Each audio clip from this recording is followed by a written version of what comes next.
Good evening, everybody. My name is Dan Fingus, and I'm the Movement Politics Director for Rights and Democracy and the Rights to Democracy Institute. And I'm so excited that you're here to join us for this evening to talk about green justice zones. And we start every meeting at Rights and Democracy with a land acknowledgement. So I'm going to start this meeting in the same way. Rights and Democracy acknowledges the Mohican in southern Vermont and Abenaki peoples as the traditional land caretakers of Indakina, which includes parts of Vermont, New Hampshire, New England, and Quebec. As guests on unceded territory of the Mohican and Abenaki peoples, we honor their ancestors, elders, and relations past, present, and emerging. We also acknowledge that our nation has benefited from uncompensated and exploited labor represented in the legacy of slavery and the present day reality of migrant farm workers.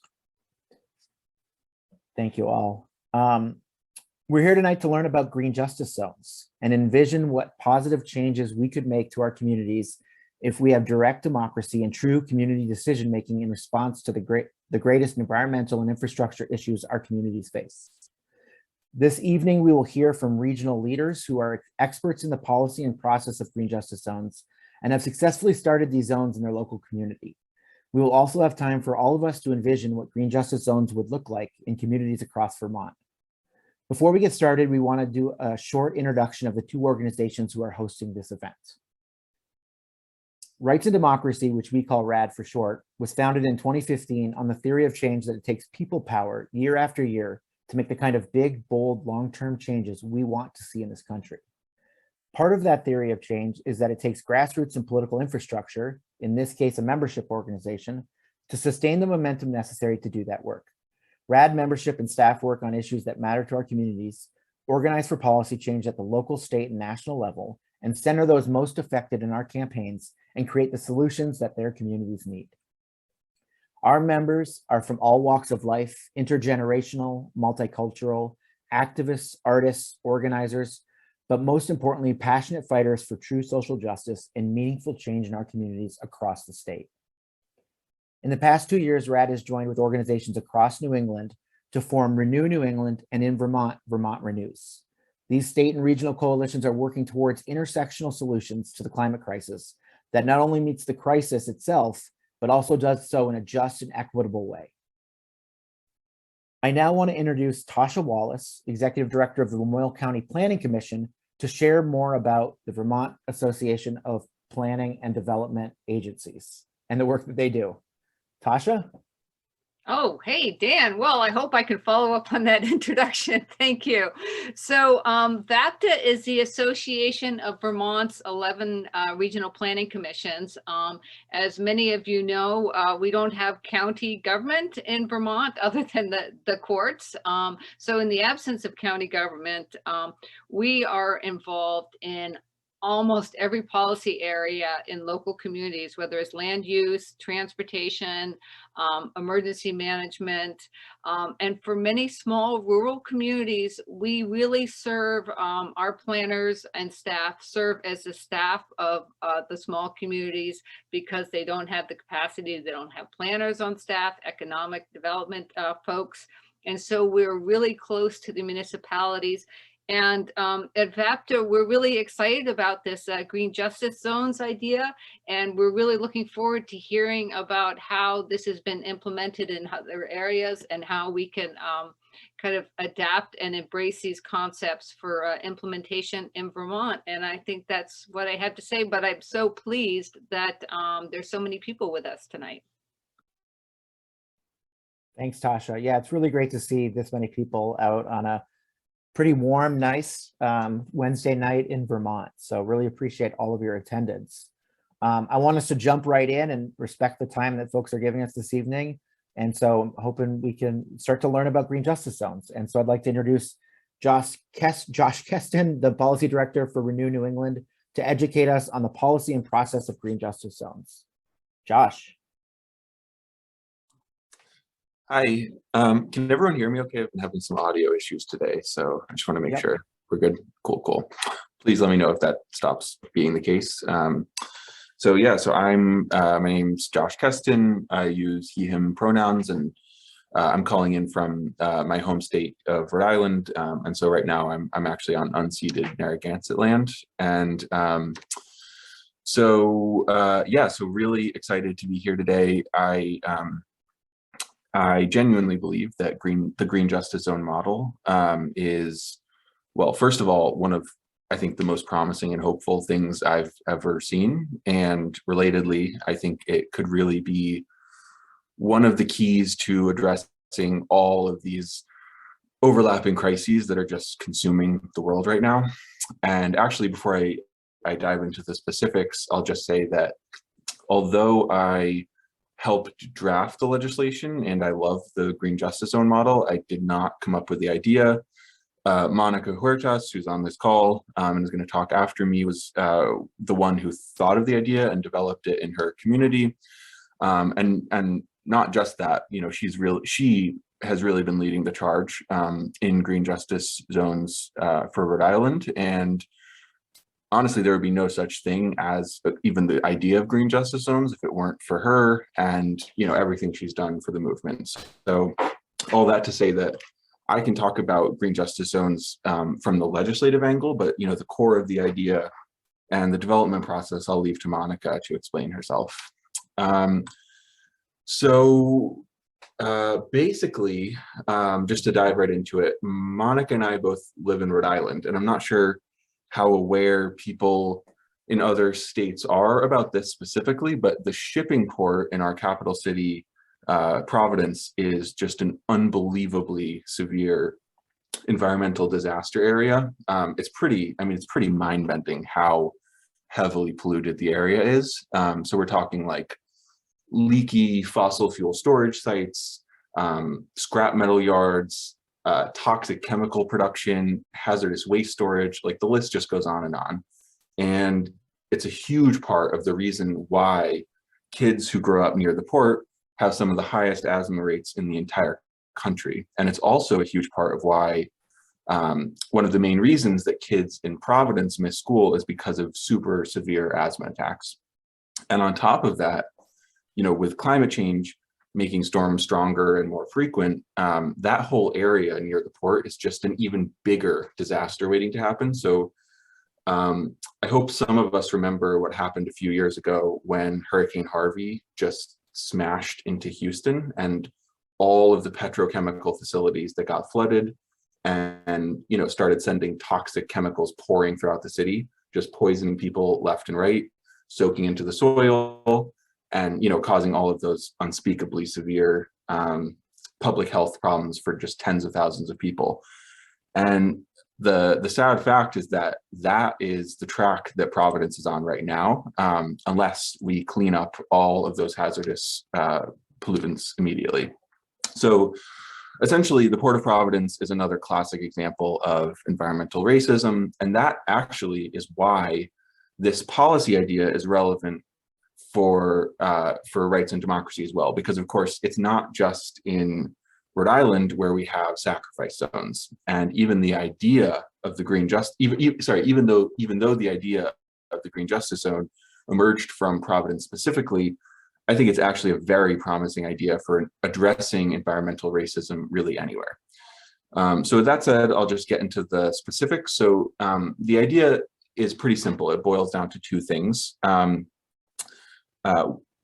Creating a green justice zone is really about two things. And the first thing means shutting down all of the corporate polluters inside the zone. And so in Providence, it's essentially the Port of Providence. And so here that means oil storage facilities, like I said, scrap metal yards, chemical storage sites. But for another green justice zone in another part of the world, it could mean, you know, LNG pipelines or oil refineries, or you know, a factory that's spewing chemicals into the water, or hazardous waste storage sites, and so on. So that's the first thing, shutting down all of the corporate polluters immediately. And then the second piece means providing funding for a bunch of environmental remediation projects for the residents of the Green Justice Zone. And I think the really cool thing about the way that this works in the legislation is that the local community itself gets to decide how they want to spend money through a participatory budgeting process to select which environmental remediation projects are most urgent and attractive. And so the legislation that we drafted here in Rhode Island says that they have to convene the state has to convene a series of community meetings where people, zone residents within the Green Justice Zone, discuss the different environmental remediation projects that they could choose, like, for example, replacing lead pipes or installing air filtration systems in homes, or remediating lead paint, or building solar panels, or cultivating local green spaces. And so the state pays for all of these meetings. So the state pays for the venue, for the food and drink, for translators, super important, for transportation to and from the venue, and for childcare. All that stuff the state pays for. And the role of the community is just to discuss the different environmental remediation options. And then after all of those meetings have taken place, the Secretary of State would hold a ballot referendum where Green Justice Zone residents can pick the environmental remediation projects that are most important for them. And of course, the referendum would only be open to zone residents. So we're really giving people very deep local control over how their neighborhood is governed with this idea. And the last thing that's important to note about these environmental remediation projects is that all of those jobs to do the work of, replacing lead pipes or cultivating local green spaces or any of those other options, all of those jobs would first go to community members in order to help remedy, some of the harm that's been caused by decades, centuries in many places of pollution.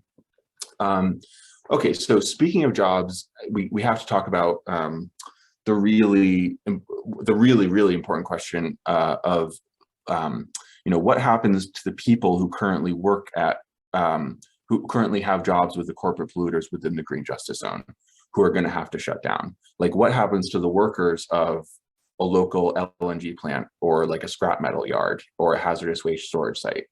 And this is obviously, I don't need to tell anyone here this probably, but like obviously a critically important issue, since first of all, like, these workers are often being exploited by this very same companies that are poisoning the zone residents. So we need to make sure that they're treated with dignity.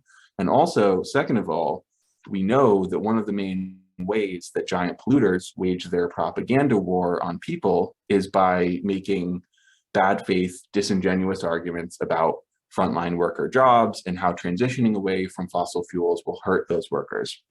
So, we thought really carefully about that when we were putting together the legislation. And we assembled what I think, I'm pretty confident is the most generous just transition package that's been proposed anywhere in the country. And we looked at literally every state in the country. And so basically the legislation says that the Green Justice Zone legislation in Rhode Island that we introduced says that the Department of Labor and Training is instructed to work with all of the workers who currently have jobs at these polluting industries that are being shut down in the zone, and to help them find jobs. And that essentially involves three specific things. So the first thing is, first of all, the Department of Labor and Training would work one-on-one with every single worker, and together they'll figure out what that worker's interests are and what kind of job they might like to have next. And then the agency will give them free job training and free apprenticeships for the new career that they've picked out. So for example, like, let's say you wanted to become like a carpenter or an electrician, you have to go through an apprenticeship for that, especially if you want to be like eligible for union membership. And so the state under this plan will pay for you to enroll in whatever classes or apprenticeship programs you think you need in order to learn that new profession. And then finally, the third and last step here is that and this is the really crucial piece, I think, is that each worker is awarded what we're calling a just transition salary, which basically will continue their current salary and their current benefits at the current levels for the next 2 years straight. So the idea here is basically that we're paying them for the time that they need to complete the job training program. Because of course, as we all know, like, most people can't afford to just take a few years off to put themselves through school.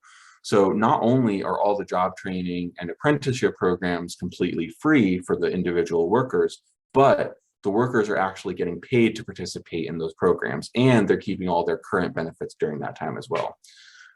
One last really cool thing about this is that we wrote into the legislation that the current workers at these corporate polluters that are getting shut down are going to be the second in line for any jobs that are created to carry out any of the environmental remediation projects that I just talked about. So remember how like zone residents are first in line for these jobs, and then think of it as like the displaced workers are second in line for any of those jobs, replacing lead pipes, cultivating local green spaces, et cetera. Oh, and one last thing that's worth mentioning is how well this program would coincide with and synchronize with other ambitious environmental justice policies, almost all of which are going to require huge numbers of well-paid unionized workers to properly pull off. So I'll just give a couple examples. So like, first of all, we all know that we have like just a massive housing shortage, and we need to build millions of green and affordable and low income homes.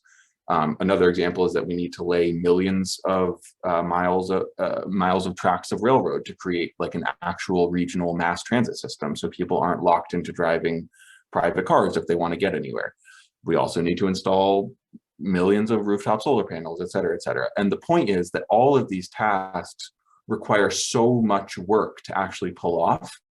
And so having these programs up and running, programs to pay people good wages with good benefits and safe working conditions, having these programs up and running will help a lot in smoothing the road for displaced workers through the Green Justice Zone program, because there will be tons, like tens of millions of desirable jobs to be retrained for. So that gets rid of, by the way, the central obstacle that seems to be bogging down debates about just transition stuff, where people are like, well, retraining is fine, but where are the jobs? Well, what the Green Justice Zone program is saying is that actually, if we took these environmental justice projects seriously, we'd have a surplus of jobs and a shortage of workers. Okay, so that's the Just Transition program. I guess I'll just say one more thing about the legislation quickly before passing it on to Monica. I think the Green Justice Zone model really synthesizes the best and the most radical ideas that have been sort of percolating and bubbling up around the world about how to deal with the fact that the planet right now is full of areas, usually in BIPOC communities and working class communities, that are just horribly overburdened by pollution. And I think what's so cool about this model is that it gives such a clear answer to that problem. And the answer is that those are the geographic areas that have always, for our entire history, been last to get resources, last to get environmental protection, last to get economic security.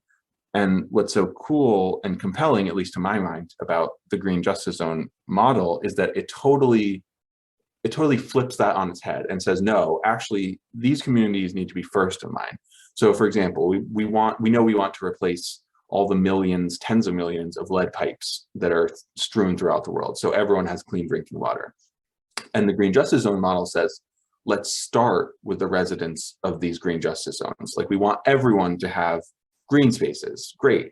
Green Justice Zone residents should be first in line for that, not last. So it's flipping the usual way that it works on its head. So in that sense, the way I like to think about Green Justice Zones is kind of like, they're sort of like concrete, condensed, like patches of the future that we're fighting for.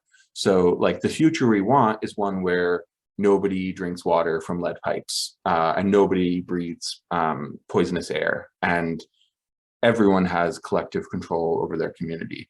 And the Green Justice Zone is kind of like, it's kind of like modeling and demonstrating for us what that future will actually concretely look like in reality, starting with the communities that have been left last all the time and have been most intensely oppressed and exploited. So yeah, so that's how the legislation would work. So now I will stop talking and pass it over to Monica, who, again, just for anyone who didn't catch it when I said it the first time, is really the person who came up with this idea and who's done the really hard organizing to push it forward. So yeah, that's all I got.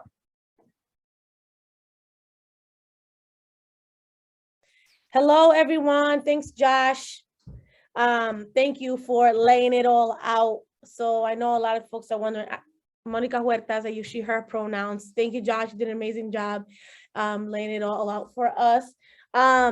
I actually, you know, I really have been like championing this, and yes, I kind of like been spearheading it and fighting for it and like all that the good stuff. But the fact of the matter is that I just took pieces of great things that I saw happening all over the country, from California to Minnesota, to New York to Puerto Rico, and I kind of dreamed it all up and said, oh my God, what if we did this here? Like, what if we did this all in one city? Like, how would that work if we just dreamed big and said, hey, these are the zones that, these are the areas that get the most pollution, and put it all in one spot, right? So anyways, I'm gonna just go back a little bit. So I've been organizing here in Providence for about 7 years now. I'm the mother of 4 children, and really my organizing around environmental justice happened when I, you know, had the American dream, and then I bought my house, and then there was like,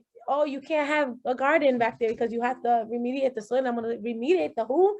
Yeah, I didn't understand, right? Because some of these things. And so I started learning. And then at the same time that happened, one of my children was hospitalized 7 times due to the asthma exacerbation that we face, because we are in fact have the worst asthma. I think it's the second in the entire country.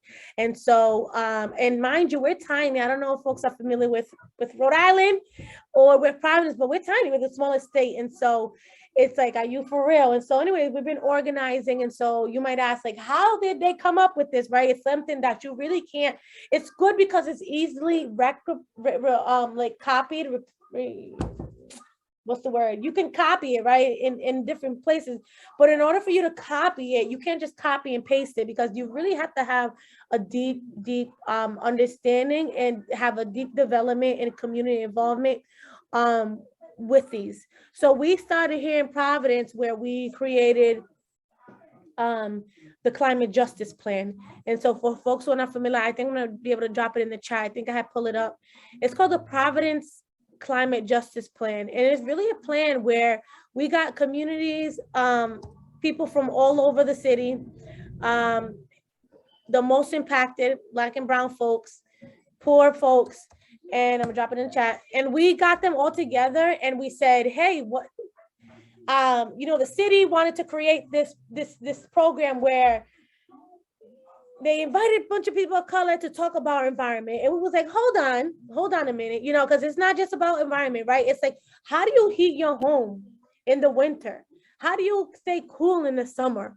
Where is the school? What is, let's talk about school to prison pipeline. Let's talk about what are, you know, how do you feed your kids? Like, what are the services that you need, right? And so we started talking about that, and then we gradually started talking about environmental injustice, because the fact of the matter is it's embedded in everything, right? So you can find, whether it's really good people trying to ban plastic bags, right? Because they're like, oh yeah, ban plastic bags, and they don't know that actually that affects poor people the most, because the poor people are paying millions and billions of dollars a year in like to buy plastic bags, right? And so so we got a group together of people who cared about the environment, but we also got people who are like parents and artists and teachers and, you know, people who do different types of things and work and works in the city. And so we got together and started developing a plan. And so we came up with the climate justice plan. And the climate justice plan, you can look at it, it's in the chat, and it's like 90 points of different things that the city can do.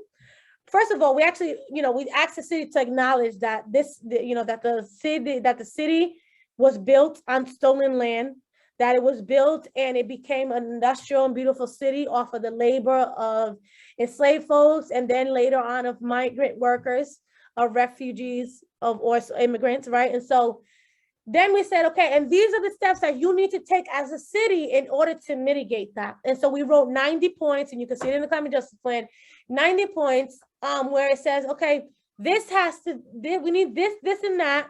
And Department of Environmental Management, you can do this and that. And the city, you can do this. And the Transportation Authority can do this, right? And so we laid it all out for them. So having that background and having those community meetings, we said, why don't we create a system where, because we all know that these these type of neighborhoods are, right, it's like the unwanted pollutants and the unwanted people are all together, right? Because they just throw us, they're like, oh, let's make a poor neighborhood here and, you know, put some coal here or some tar there and some, you know, LNG or LPG there. And then a couple Black and brown folks or poor folks can live in there. And so we said, how about we completely change that? Like Josh was saying, turn it around. And because the fact is also when people get money to do some of this remediation, said like the pipe for the lead pipes, right? Then the community that has a little bit more money will get that money, right? It's not even funneled in a good way, the money that we would get to fix some of the things. And so we said, let's change that and let's make an area where that's changed. And so how we got to the areas where we looked at some maps from EPA, we looked at maps from DEM, Department of Environmental Management, and we looked at some asthma hotspots maps that were given to us by the health department. And so we put all those maps together and we said, which ones are the communities that are being affected the most? Which one are the asthma hotspots? And so, and we knew what it was, right? Because we're in the community, but we sort of had to kind of prove it to everybody else. Like, look, this is where it's happening, right? The data, for those who are like data kind of inclined. And so we got the maps together. And so we said, okay, South Providence, where the port is, and then there's another area what's called Olneyville and Manton Avenue.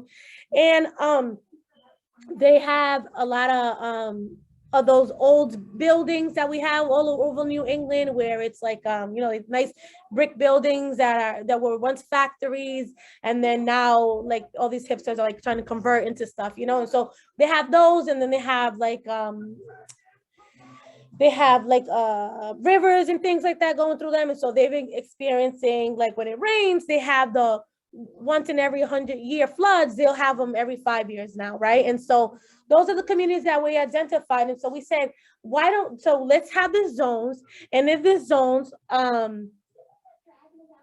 we'll do all these beautiful things, you know, all the things that Josh outlined. And so we'll have, and not only that, but then let's talk to the hospitals that are around here, right? Let's have doulas. And then we started dreaming big and big, and we're like, okay, so then this zone, there cannot be any charter schools, right? That was like it can't be no charter schools in that zone. And in that zone, you know, everything, it's going to be bike, and there's going to be a grocery store that's healthy and good food, right? And so the WIC office is going to be more accessible. And then, you know, so then we started dreaming big, and then it's like, it's going to be less police present, right? So it's going to be our little own suburb, right in the middle of the city, our little own clean, beautiful kind of oasis, if you will, in the middle of Providence. And so again, we got there by doing intense community development, intense community gatherings, and, you know, we provided food for people. Everything that we outlined in the policy, we did it ourselves. So that's why we know you can do it again, you can copy it. And you know, we provided transportation, we provided health, childcare at the meetings, and food and dinner for folks, training and education. And so that's why we know we can do it at a bigger scale. How do we do it at a bigger scale and model this so then when we do have a flood, or we have an earthquake, or we have any disaster, you know, the light goes off, or, you know, something. And so we have these hubs, resiliency hubs, where we can go to that are in the zone. So anyways, it's just like a conglomerate of like good and better things. And so right now, the policy was actually, we had it in the House and the Senate here and the legislator. And of course, there wasn't as attacked as we would like it. You know, people didn't really pick it up, and we were like, this is great. And of course, it's our thing, it's our baby. So we're like, oh my God, we're like, why are you not, you know, trying to Oh, sorry, I'm not keeping track of the chat, so I'll try to get it in a minute. We're gonna do, just so you know, Monica, we're gonna do questions and answers right after you're done, so don't worry. Okay, about it. sounds good. Sounds good. And so anyways, and so now we're fighting so that we can actually get this passed. And so we're doing it on a couple different fronts. So we're doing it at the city level front, talking to city councils, meeting with them, having them endorse it. And even before they even get elected, having this be like a promise that they do, like we promise to do this and that and pass it, blah, blah, blah. And then also at the state level where it's like having the legislator, people are scared to do this. And so we're saying, we don't want to do it at the whole scale. We know that these are things that we got to change all of it immediately. It's impossible financially, right? And impossible for like the amount of workforce that you need. But if you would do this, just this zone so that you can see how good and great it is, then, at least it's a starting point, right? And so anyways, we're working really hard on doing that. Last year, it didn't pass, so it's introduced again. We brought over 400 and something people each time that it was seen in the House and the Senate. And we introduced it with a packet of like 3 different bills, which was like the housing portion and the jobs portion that Josh spoke about. So we introduced that and introduced it into 3 different bills. So it was like the clean air, housing, and the jobs. And so, some people love the housing part and hate the job part, or vice versa. And so anyways, we're like, we don't want to break it up. This is a full package. This is as good as they're going to get. We're sick of, the elected officials trying to chop something up and just pass one sentence and say, oh, you can't discriminate because you're on Section 8. And then that's it. But why and who and what are the parameters around there? Who's going to make sure that people are not going to get discriminated on, and et cetera, right? And so it's a really rambunctious package, as you can see, but it's our baby. And I really think, again, the joys of it is that you can do it anywhere, as long as you have a lot of community input and a lot of community insight and a lot of community buy-in, because I think that's part of the reason why a lot of us, people of color, poor people, we don't organize, and none of us, we do organize tremendously, but the environmental kind of always gets the back burner. But I think it's because we haven't been asked to be at the table to create these things. People always get our opinion afterwards. People are like, oh, we did a survey. Can you answer the survey? We're like, no, we want to be there when you guys come up with the questions, right? What are the questions to ask? Or even do you ask questions, right? And so I think if you got that good buy-in in the beginning, that is very easy to continue forward and spread it out. And then and I think that's where my mission has become, to spread it all out here in Rhode Island, but then also right New England, and see who grabs it and who does it. And whoever does it, I'll move over there. I'll move over there. Hopefully I can get a little corner somewhere and do this. So yeah, I'm gonna take, I guess we could take questions if you have any, but I guess we can go in order. Thank you, Monica. You promising to move to wherever we do this it might be incentive enough to just bring you up to Vermont. We have 2 questions in the chat, so I'll just start with those, and either Josh or Monica, either one, please answer as you feel comfortable. And if other folks want to ask, they can put it in the chat or raise their virtual hand. Scott asks, has there been any consideration of giving workers an option to pool their 2 years of training income and apply it to a business startup? I think there's a model from Ohio I've seen that encourages co-op creation. If 10 or more displaced workers can agree to form a business, the state then gives the new co-op an advance on their remittance payments to help cover the startup costs of the new business. That's a great, Josh, let's add that in. I mean, whatever it is, and that's what it is. It's whatever floats your boat, I guess. If that's what the community wants, and that's what, community is into, then you can certainly do it. We don't have it in ours, so go ahead, Josh. Yeah, I was going to say the same thing. We don't have it in ours. I think that's an awesome idea. Also, the other thing I was going to say is this is why I always hate, I just hate talking before Monica, because everyone always forgets what I say, and they're always like, oh, it's so boring. And then it's just she always just totally outshines me. But anyway, that's, but yeah, that's not in ours. It's so, it's a really, really good idea. And I actually just jotted a note down when I saw you type that in the chat, because I think it's a really, really smart move. And I think worker cooperatives is exactly what we're shooting for here, with local control over communities. It's local democracy is really the essence of it. Yes, little democracy, right? And thanks, Josh. That's a you problem, Josh. You better fix that. Great. So second question, Callie Fishburne asked, I know that the Rhode Island Health Department established a health equity zone program a few years ago, and this is model that Vermont Health Department is planning to adapt. Have there been any discussions or plans for collaboration with some of the health equity zones in the Providence area? Yeah, that's exactly right. And so, and the issue with that is that there's no issue. I think there's great programs. I think we kind of do whatever we can and whatever sticks and whatever works. But that's the challenge, right? That it's like, oh, health equity zone. Yes, let's do that. And everything was written down and then it was brought to the community, right? And so it does have some community input and some community buy-in and stuff like that, but it's not really something that is so it has its issues, and it's led by people who are not necessarily from our community and things like that. And so that's all I can say about that, really. And yeah, you can't have that much buy-in from a community that was not there from the beginning. I got the Oreo one. Okay. All right. So we had two different questions around the funding. How is this initiative funded? Is this a tax on businesses or a specific fund they pay into? And what are the thresholds to shut down businesses, and who makes that decision? Can I take that one, Monica? Is that okay? Yeah. Super good question. So I'll give one overall answer and then some specifics. So the overall answer is like, how is this funded? It's by taxing the rich. Shocker. But I'll some specifics that are really important for this, for Rhode Island in particular, and for another.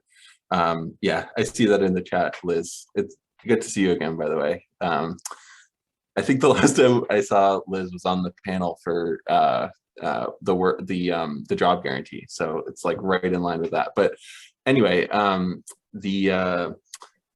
the main thing that I want to point out here, which is relevant both for Rhode Island and for Vermont and New Hampshire, is that the amount of money that you can get from taxing the rich is actually enormous when you calculate it, but also the amount of money that you can get when you tax people, when you increase property taxes for people's second homes is just unreal, especially in New England, because we have so much coastal property. Like, so many extremely rich people buy coastal property throughout New England, and they have enough money to like pay for this for sure. And so just to like, I haven't done the numbers in Vermont specifically, but in Rhode Island, it's hundreds of millions of dollars that we could get by raising the property tax rate on second home owners by like 3%. Like, we could fund this program like 7 or 8 times over with that money. So all that's to say, like, I totally appreciate the question about like how we pay for it. It's not out of workers' pockets. It's entirely out of like CEOs' pockets and the super rich pockets. Thanks, Josh. A specific question, I think, to something you said earlier, Josh. What's the logic that displaced workers will be second in line for new jobs rather than first? Yeah, I think this one's tough. I really want to resist the idea that we're pitting frontline communities against workers. I think that's part of the problem, is that we're stuck in that mindset. I think the most important thing that we're developing, the most important piece of this design, is that the marginalized communities and the frontline communities are put before everyone else. I'm like much less concerned with the like first, second place thing, and much more concerned with ensuring that the people who've borne the brunt of pollution and borne the brunt of economic exploitation are in a group together against the 1%. And so I don't want people to read too much into the first in line, second in line thing. Like, I think it's very important for people who live in the zone to be given priority access to this stuff. I just kind of resist almost like the logic of the question, which is that like marginalized communities need to be pitted against each other in this way. But I'm curious what Thank you. Monica, yeah. Yeah, thanks, Josh. That's exactly right. And it's again, like we have been disenfranchised for so long, and that's why. But also it's like, you know, my husband is a union carpenter. And so they are there when I talk shit about this plant that I want to shut down. They're literally there saying, oh no, we don't want it, right? And so, and I always say I'm a proud union wife. You know, my husband is a proud union carpenter. And we need to build good things that last, you know, good quality things for all of us. And so I guess, and who's to say that, saying that, right? Who's to say that first and second they mesh, right? Because a lot of the workers that live there might live here as well, right? Our frontline community members. And so, which would make sense, right? Because we're not talking about high paying people with a lot of money that they live in Connecticut. We're talking about, you know, people who are scrapping the metal, you know what I'm saying? The people who are truck driving, those people live here too, you know? And so, yeah, I thank you, Josh, for saying that. Thank you, Monica. Thank you, Josh. I think we might have time for one more question, and I know that means we won't get to everyone's questions, but I do want to leave time for the breakout groups, some envisioning and some conversation. So I will just ask, would the participatory budgeting include revenue as well as spending then? And Matt Burke, I don't know if you have any more to say on that before they answer.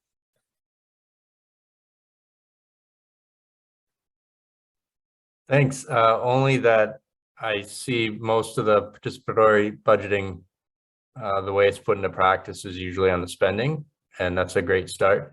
And it's always complicated to get true participation in participatory budgeting. So just wondering how that might work, and that you get really a full picture from the community and from the options, the full options.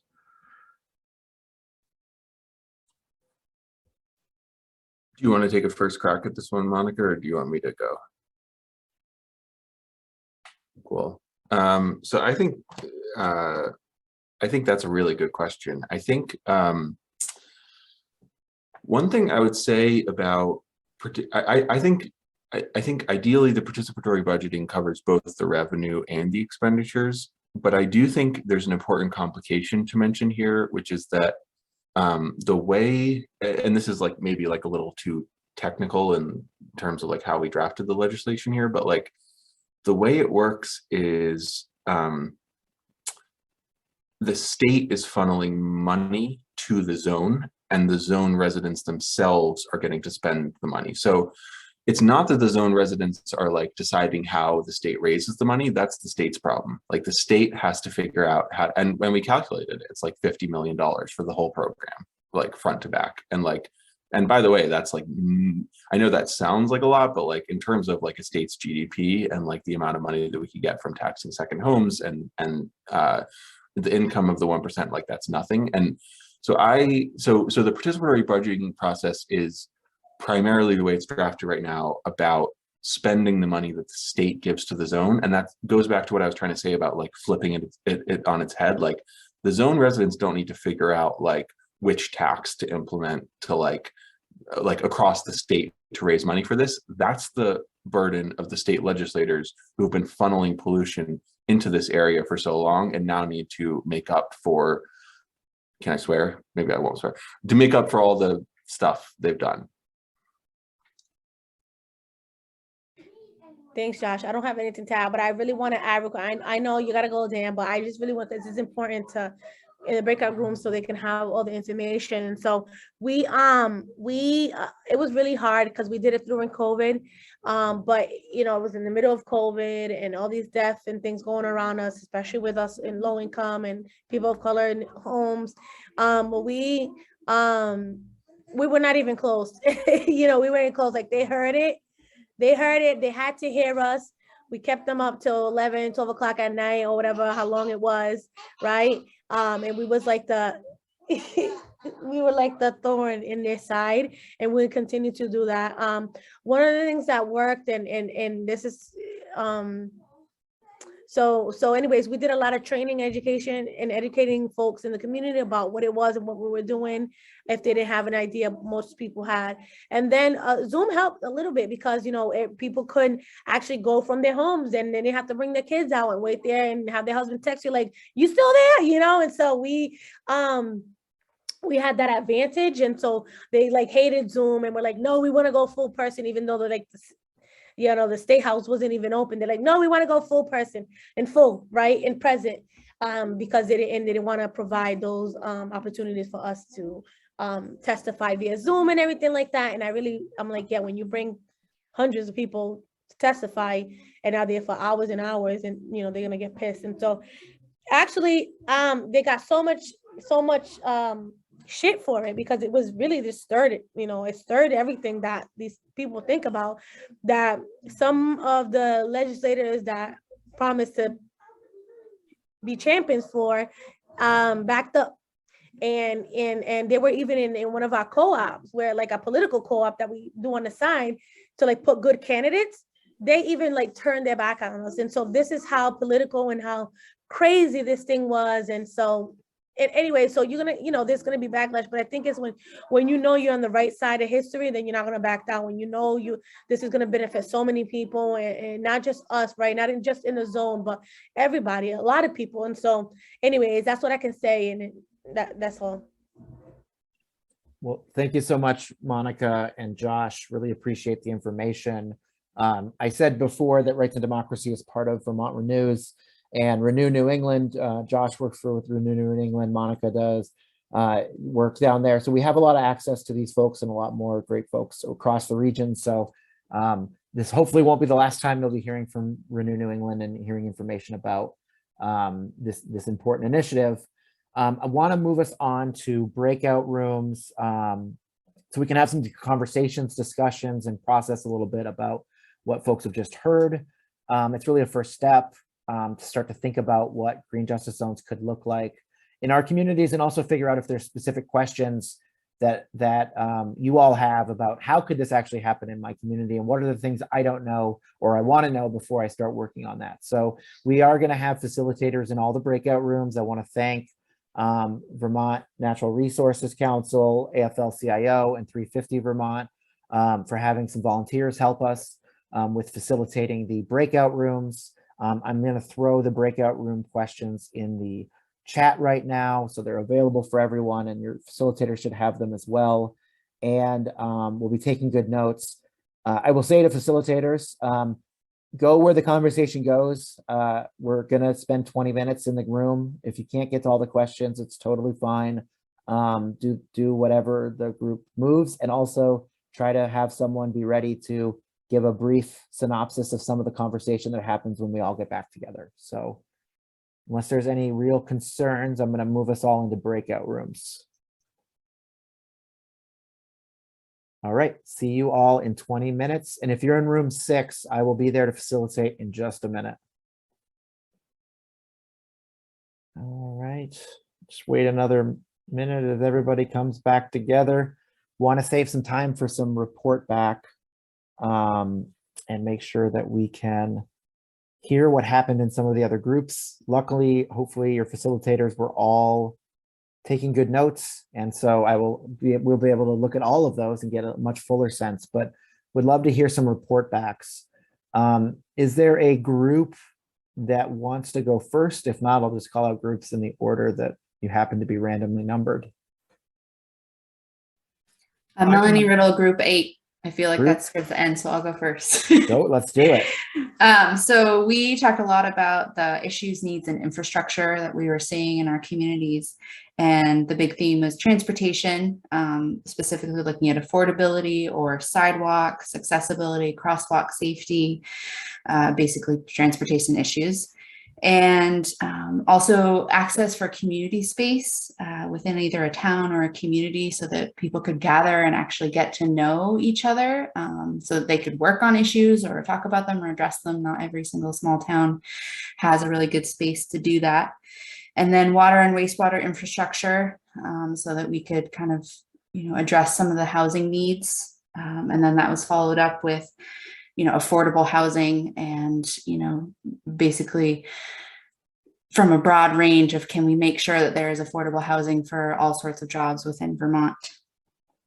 Basically, lack of resources in small towns came up. And then we briefly towards the end talked about kind of the community members, what are we looking at, what would we like to see, and basically kind of more people at the table, and how do we include more people within the community. And, often in small towns, there's a lot of people taking on multiple roles. And so how can we make that easier, or, how to not necessarily incentivize, but how do we make that easier for more people to participate, so it's less volunteers doing everything? Thanks. Thank you, Melanie, for a great start to the report back. Is there another volunteer? Brian? Yes, thanks. What group number were you, just so I can keep track? I have no idea. Matt, are you somewhere to bail me I think out? we on were that? 5. Thanks. Thank you. I didn't know that was part of the 3 questions. That actually makes 4 questions, Dan. So we talked about the sort of general rural nature of the bulk of our different areas in southern Vermont and central Vermont, and how the some of the more populated areas are located in flood-prone locations, a general lack of water and wastewater infrastructure, and how that distorts the market and presents all number of different affordability issues. We also talked about climate and COVID migration, as another factor in the distortion of the land market. In terms of community involvement, we all acknowledge that it's, as Melanie mentioned as well, that it's tough to get participation out of what appears to be a small core group, but that, one of the lessons that we learned during COVID is that it's possible to have these digital meetings and to open up the possibility of greater participation. It just takes a little bit of effort and promotion, but that's something that's certainly possible and could be a way to bring more people to the table. And then had another idea about just looking for local champions, like a business owner or some organization to sponsor or organize a method for funding people to participate. So people that would have to take a day off work, instead of going without pay, might be able to get pay and participate in the public process. Thanks so much, Brian. Liz? Great, thank you. Happy to represent Group 2, which was filled with great ideas.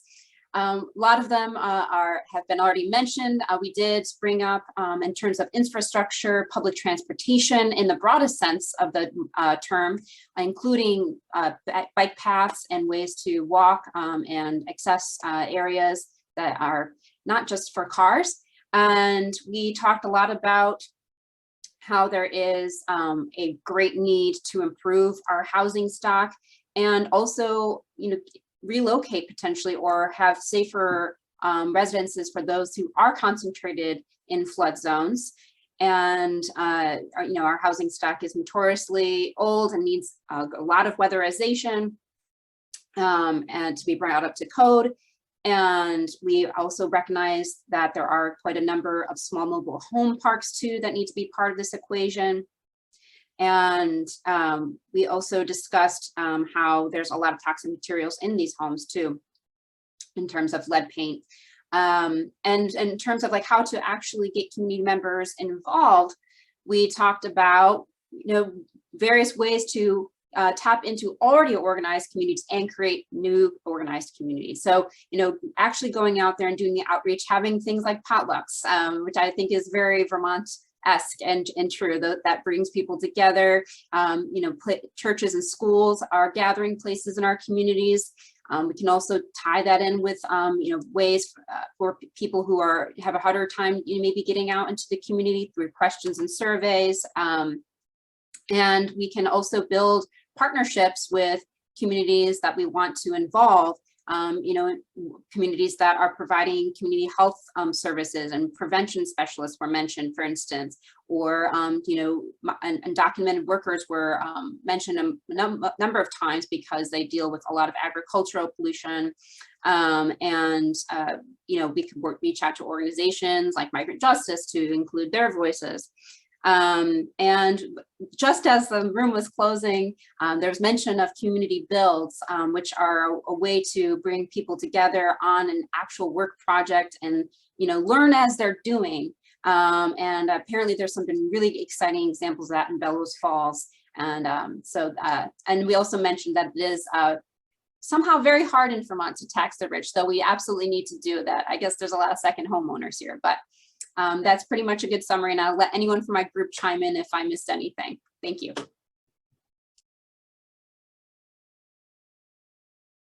Hearing none from group 2, Scott, you raised your hand. Are you reporting back for a group? Yeah, group 7. Excellent.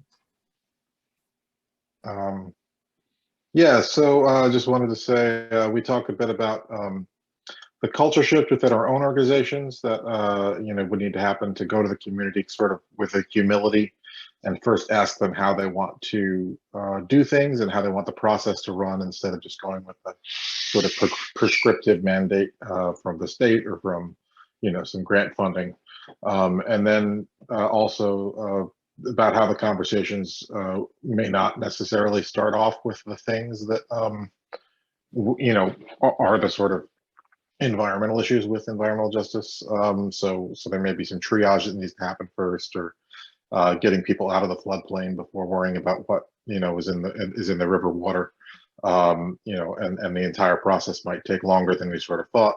But overall, those conversations, while they might not meet the classical definition of efficient, they may be in the long term more effective towards actually creating, you know, substantive change in the communities. And that there's sort of a core system change that we would need to address related to sort of the power dynamic in the funding to allow that to happen. So the milestones are, you know, meet the right steps and the goals for that type of process. Great, Scott. Thank you so much. Other volunteers? I can do group 3. Great, thanks, Chris. So, well, we really, I guess, dealt most with the first question. But one is kind of addressing the perception Vermonters have about themselves and the state, and what does green justice look like in Vermont, just recognizing even the issue and the challenges there. And access to the energy transition writ large, addressing housing as part of the climate change is an issue. The tension we have in many communities throughout Vermont between second homeowners / the relatively wealthy being a major component of the economy, and economic equity. I noted, because I'm serving on the Climate Council, greenhouse gas reduction is prioritized a good bit above adaptation and resilience. And I'll just say, because I made that comment, from my perspective, that creates a fundamental equity and justice issue in our work around this, because while we absolutely have to reduce the greenhouse gases, we shouldn't be reducing the priority of adaptation resilience, especially the impact on the frontline communities who are already having to struggle with the status quo. And then identifying communities, mapping them, encouraging people to reach out for help and take advantage of programs, framing who is burdened and how to effectively deliver assistance at a meaningful scale in a non-stigmatizing way. And then we got to the question of how to have people, you know, better engage in things like in our work of planning. And part of it actually gets to the structure of governance in the state and how diffuse our planning and budgeting processes and all are. On the one hand, you could say, well, maybe the smaller scale is more beneficial, but then it also could create some unintended inequities as far as access to the local decision making. But then also some very practical recommendations like the use of stipends to support engagement of people and things, providing services during meetings, things like childcare, I'll add adult daycare. Yeah, I think that we had a good discussion. Feel free, anybody else in our group, to add to this. All right, thank you, Chris, and your group. Seth Jensen, are you reporting for one of the groups?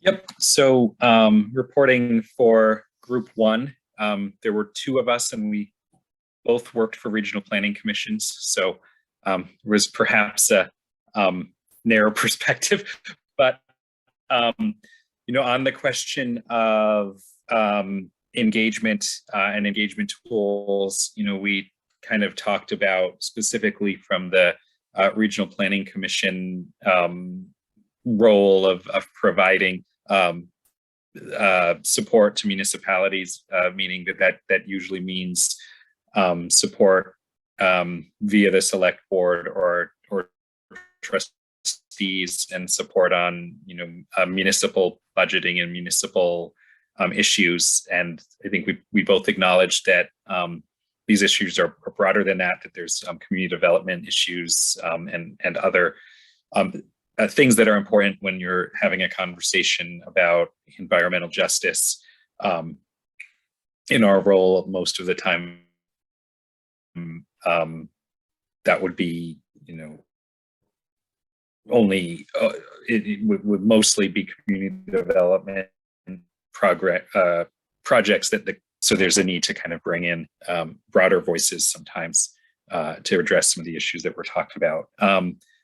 We also talked somewhat about some unique Vermont challenges, and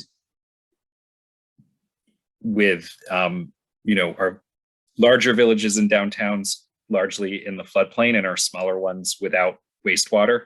We kind of have 2 environmental justice problems creating a fairly major challenge.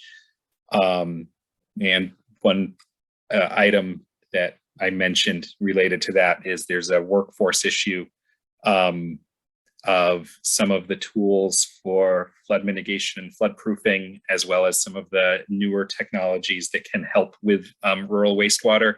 There's a lack of workforce upskilling, but also an opportunity for potentially for some of the folks who work in general contracting or independent contractors to fill that void if there were more support for upskilling for some of those targeted specialties. Thank you, Seth. I'll report briefly for group 6. We had a great spirited conversation. When it comes to question 1 and the issues, there was some talk about historic brownfields and pollution sites in a community, a lot of synergy around transportation, and a lot of conversation about housing, and housing has to be part of this conversation. We talked a little bit about the process overall and how we do things now and how the process has to change, and changing business as usual is hard, and we have to work through the discomfort of that.